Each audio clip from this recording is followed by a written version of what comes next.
Welcome, my amazing viewers. Thank you so much for joining me on my program once again. I appreciate you wherever you are connecting from. If you have not subscribed to my channel, please kindly subscribe to my channel. Click the notification bell so that you'll be notified each time I upload a video. You will be among the first to receive it. Thank you so much and remember blessed. Whenever you look my video, whenever you watch my video, share the video to all platforms. Share it to family and friends. Share it in your WhatsApp group so that people can get information on what is happening in the contraption called Nigeria, mainly against the Biafrans, against the Duduas, against the indigenous people in the contraption called Nigeria. I try as much as possible to set the record straight. I don't preach hate speech. I don't speak against people. I set the record straight. The only important thing I do here is to make sure that the plight of the people remains on the front burner and the world will know the true story of what is going on in the contraption called Nigeria.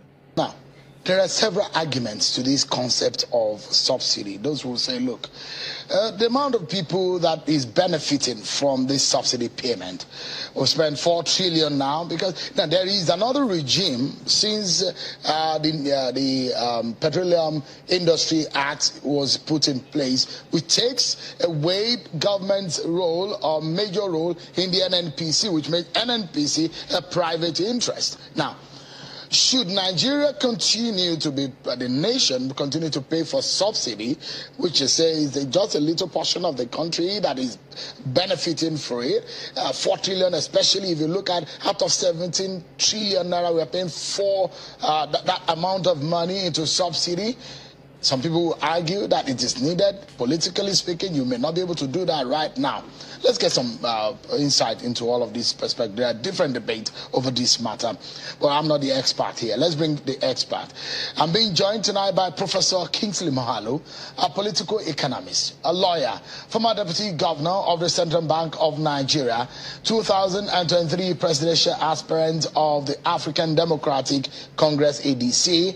Professor Moghalu was a presidential candidate in the 2019 elections. Thank you so much, Prof. He joins us virtually. Let's begin by getting your view on this issue of subsidy. When the matter came up yesterday on the floor of the National Assembly, the debate also came about the issue of subsidy. Now, considering our present budget, can we afford it? Can we remove it? Can we stop paying it?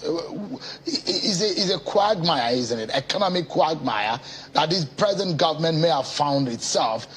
But if you were in the shoes of the present government, would you have done differently? Would you have done differently? Would you have done differently? Thank you.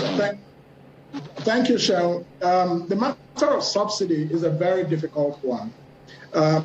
It's one of the things that shows the problems of pretending to be a welfare state when we really don't have economic capacity and when we are not generating wealth internally.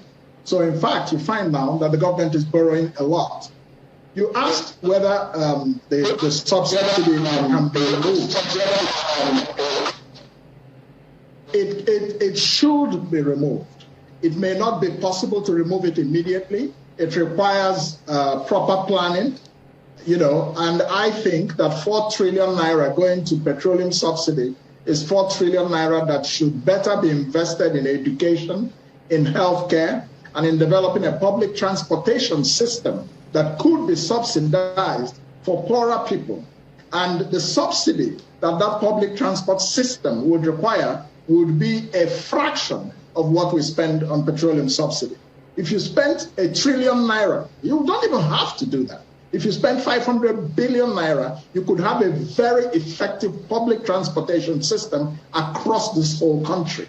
And the people, therefore, who can afford petrol, if you remove the subsidy, the middle class, the wealthy people, and they can carry on.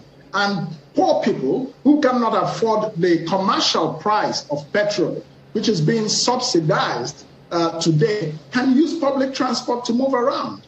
That's what we should be going for. But that's not where we are at this point. So I think the subsidy is really like a bone in our neck or a bone in our throat. And, it's as if, do you swallow it? Do you bring it out by force? It's a very difficult problem. But as to whether it should continue, let me tell you, the answer is no. But you cannot remove it precipitately. There should be a proper plan. There must be investments in public transportation before you can remove petroleum subsidy. Because what happens now is that with the petroleum subsidy, the price of petrol in Nigeria is ridiculously cheap compared to West African countries. And so you find a lot of smuggling of petrol going on. I want you to note that the only hydrocarbon product that is subsidized now in Nigeria is premium motor spirit, PMS. That is what we call petrol. You know, diesel, kerosene, all those other things are selling at commercial prices. So there is nothing impossible about removing the petroleum subsidy, although some people may want to make it look as if it is an entitlement we have because we produce petrol. Why do we export petrol, but we import refined petroleum into the country? That's just what is the problem. We need to get a refinery in this country functioning at capacity. That's likely to be the Dangote refinery. The state refineries on which we've spent so many millions, in terms of repairing them. I think in 2021, the NNPC spent 100 billion naira on refinery repairs. And in 2020, we spent $43 billion on, refined petroleum products importation. This is not sustainable. So we have to get our refineries working. That's very important. And one of the reasons the state refineries have collapsed, despite having 445,000 million barrels per day ability, is just because of the inefficiency and the incompetence of economic management in the Nigerian state. That's what's happening. So there are several layers of problems. But I think the first is to say, what do we do for the poor people if we remove petroleum subsidy? How can we plan for that to make sure that the impact of the removal and subsidy on the poor is not significant? That's the first place to start. Once we make those investments, and it could take a couple of years or so, then you go ahead to remove the subsidy. Because what happens is that when you leave these kinds of things to the market, eventually they'll find their proper level. That's what happened with GSM. At the beginning of the deregulation of the telecommunications space, it was very expensive. Today you can get a SIM card for nothing. There are a few things that is wrong with the economy as we speak. And perhaps, I'm going to ask you this question because I know you have interest in sitting on the president's seat come 2023. So, and if you want that kind of position, you perhaps may be figuring out how to solve some of Nigeria's problems. You saw what happened in terms of inflation, the CPI latest report, and all of that. And the state of things generally, economically speaking, you know how much of time Nigerians queued at the filling station. You know how much the price of diesel stands right now. The issue of inflation, the exchange rate, and a whole lot of that. Should you be president, if you were elected president, do you have a solution to our economic woes? Yes, I think I do. First of all, that solution will not come only from me because no one does it all. I think I would certainly work with a dream team of economic experts, to help me manage the economy, and combined with my own knowledge and experience, combining that knowledge and experience with people who might have superior knowledge, we will be able to do quite well in managing the economy. Let me tell you the secret. You see, for you to manage an economy such as Nigeria, you have to begin from a philosophical foundation. Are we a capitalist country? If we are, what is the balance between the state and the market? Because if you distort that balance, you have inefficiencies, such as we have with the petroleum situation today in Nigeria, such as we have with the foreign exchange situation in Nigeria. When you interfere with the free market, you create black markets. That's what happens. So the first place to begin is this. What type of capitalism are we practicing in Nigeria? Is it welfare capitalism? Is it entrepreneurial capitalism? Is it state capitalism? Is it crony capitalism? There are different types of capitalism. And if you want to be a capitalist state, what I recommend for Nigeria is a combination of entrepreneurial capitalism and welfare capitalism. But you must first create the wealth. before you can take care of the poor and the aged, you know, the old people whose pensions and social security is not assured. My government, a government that I lead, would make sure that people who have worked for many years of their life for Nigeria do not spend their old age in regret. But you must do some things to make sure that that situation is what actually exists. Let me explain. You can't be capitalist without three things successfully. You cannot be a successful capitalist economy without three things. One, property rights. Two, innovation. Three, access to capital. These are the first three things you must secure. What do I mean by property rights? The state owns all the land. Because the state owns all the land, the potential wealth that can be created from land and property as a factor of production is just not there. You see, there was a reason for the Land Use Act when it was passed, but I think it has outlived its usefulness. The second is innovation. Every economy that is prosperous in the world is based on people innovating, inventing things, commercializing the things they invent, and putting them into the market. And this process is going on every day. So, Prof, apologies if I cut into your, inflation rate has hit 15.92%. Prices of gas has risen. Now, let me ask you these quick questions. First and foremost, is there anything you think that this government is doing wrongly that is getting us to this point?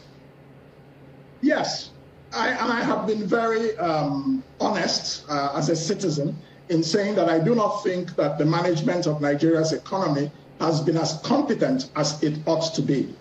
There is too much government in the Nigerian economy, and that is one of the things that is creating economic problems for Nigeria. The Nigerian government is too involved in the marketplace, and it creates distortions. For example, if you are not a manufacturing economy, exporting value-added goods, but you rely on one product, which is crude oil, for your foreign exchange earnings, you are bound to have problems. So we must go back to this issue of what do we do to diversify the economy so that we export value-added products, not exporting raw agricultural products. No, that's not what I mean. When I talk about diversification, I mean, forex diversification. What earns foreign exchange for Nigeria? So this is one area where I think we have not done very well. The management of Nigeria's forex policy, I have problems with it. I think the attempt to control the price of forex has backfired, and the naira just keeps heading towards 1,000 naira a dollar, despite every effort of the central bank. It's because we're not getting the philosophical fundamentals right. You talk about inflation. Inflation, when we left the central bank in 2014, where I was deputy governor and a member of the Monetary Policy Committee, we had brought inflation down from 13-14% down to 8%. How did we do it? We did it with controlling the money supply, with jacking up interest rates. Yes, you must. But some people will come back and tell you that if the interest rates are high, people will not have access to credit. How many people are getting access to credit in Nigeria today? Very few. And so the central bank is being turned into a commercial bank so that people can get low interest loans. So these are some of the fundamentals that are not... Another question perhaps that I'd like you to help look at is the fact that you've talked about subsidy. Those who say, look, in this political season, it might be too difficult to handle it. Now, we have it. But going into the new year also, a new government might be coming into, it gets about the mid of next year. But we are faced with another reality, that will the government remove it or not? What is a perfect solution for this issue of subsidy? There are those who believe that there are hands of those who are manipulating the system in this issue of subsidy, and they are gaining and benefiting from the woes and the pains of Nigerians. What would you do if you have the opportunity to take action or make a solution in that respect? Well, thank you, because I certainly hope that I will be the next president of Nigeria. And therefore, I'm not in the business of having pity on myself. even though that I know I would, in that scenario, inherit a very, very depressed economy, including this problem of subsidy. So the matter of subsidy, this government has moved it forward. I can understand they're not wanting to take the political risk at this time. But I think that very early in the life of any administration, that administration must have an honest dialogue with Nigerians. Show Nigerians the way that we want to go concerning the petroleum subsidy. We will educate Nigerians about the economics of the subsidy, why it is no longer, it cannot be sustained over the long haul. We will not necessarily remove it immediately we come in, but we will begin to implement some of these investments that I talked to you about the public transportation system and how that can shield poor people when you eventually remove the subsidy. That's the job for the first year or two. But eventually, the subsidy must go. It's not sustainable. And by then, of course, Dangote Refinery, hopefully, should be on stream sometime in 2023. So it's a very difficult issue. But somebody has to grapple with it with courage, with knowledge, and with competence and transparency. You see, there's a lot of corruption in the subsidy scheme. We all know that. Many people have called it, a scheme for sleaze. There's a lot of fraud. But that's because the subsidy exists in the first place. If it was just the market price determining the price of fuel, there's no loophole for fraud. You see what I'm saying? How much fraud is happening in the telecommunications industry? No, you just go and buy your phone or you buy your SIM card. All right, Prof. We're due for a break in just about a minute. But just quickly, if you can tell us, there's a lot of oil theft going on in the country as we speak. Yes. Perhaps more than we've seen in a long time. The magnitude of the oil theft going on in the country right now. How do we stop that kind of scenario? It's a security problem.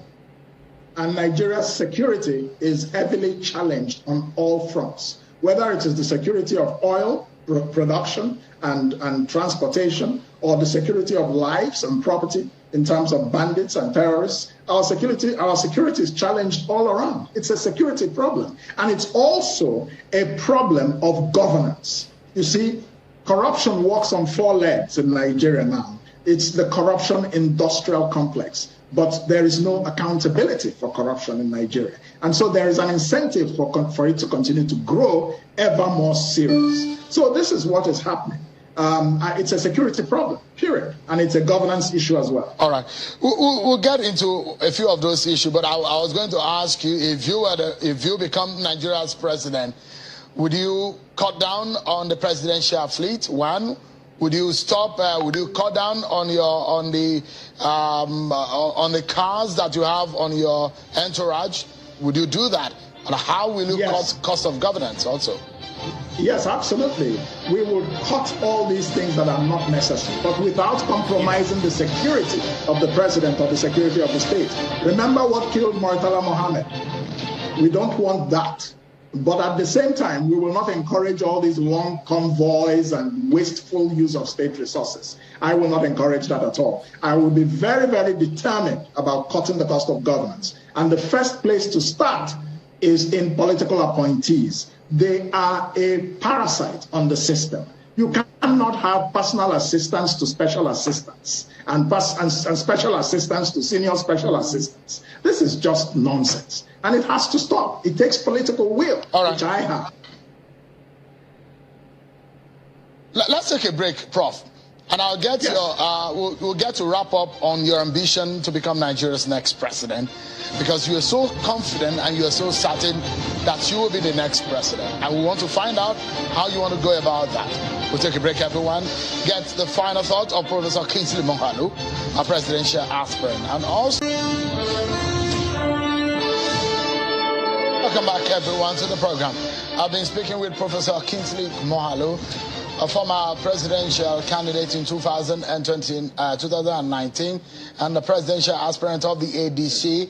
Thank you so much indeed, Prof, for staying with us on the program. Give us an idea. Your confidence shows that almost things are done and dusted. You said you're sure that you're going to be the next president of Nigeria.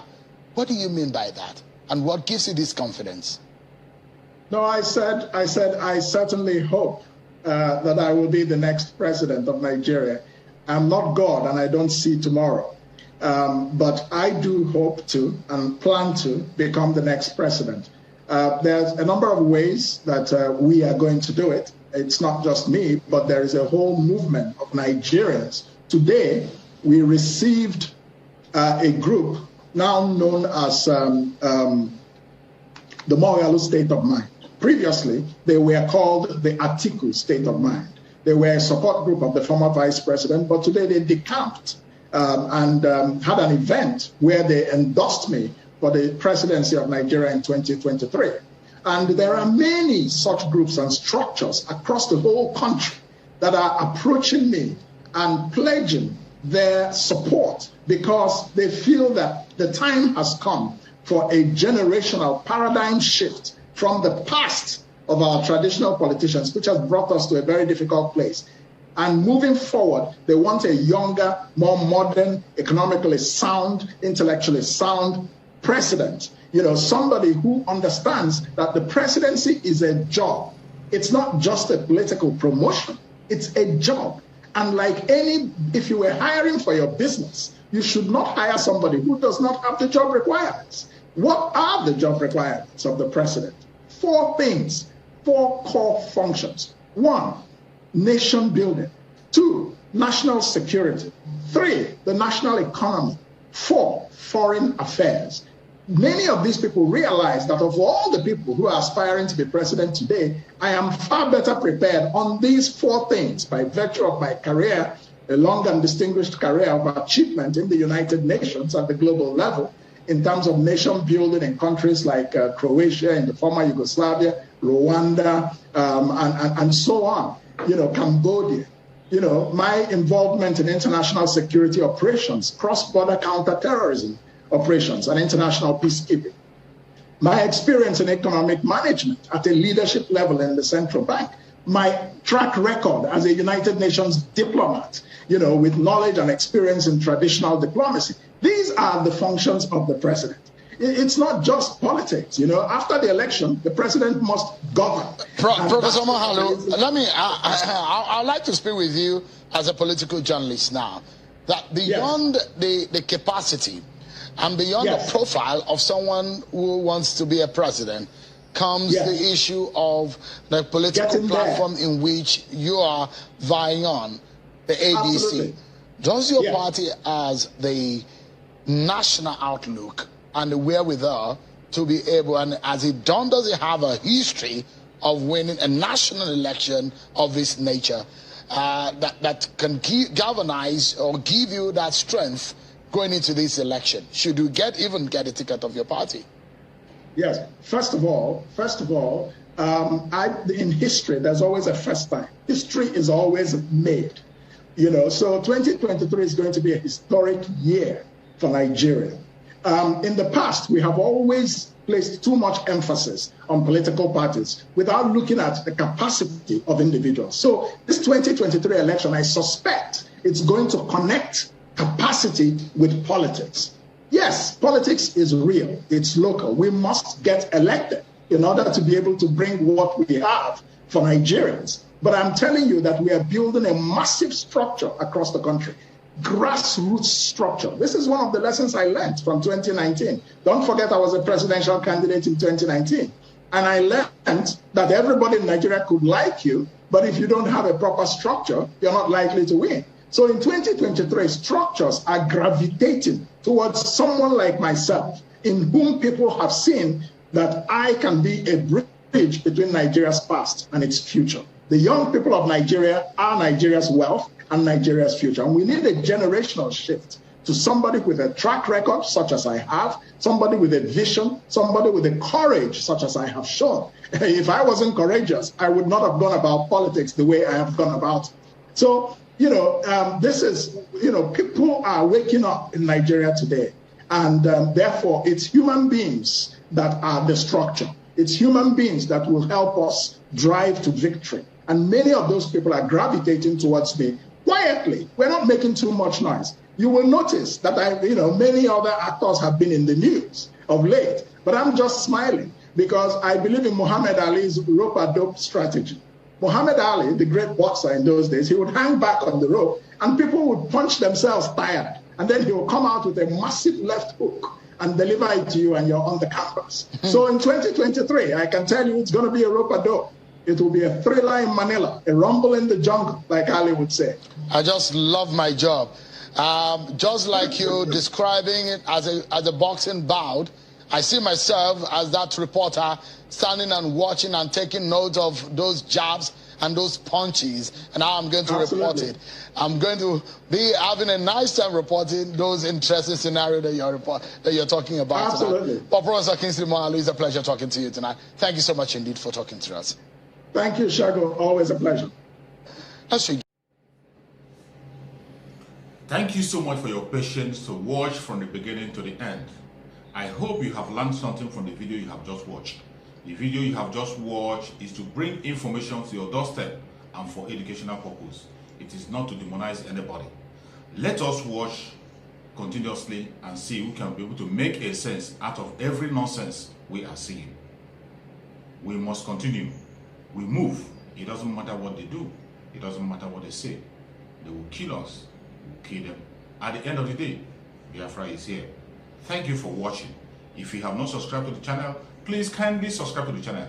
Click the notification bell so that you're notified each time I upload a video. You will be among the first to receive it. Thank you and remain blessed. Bye-bye. See you again.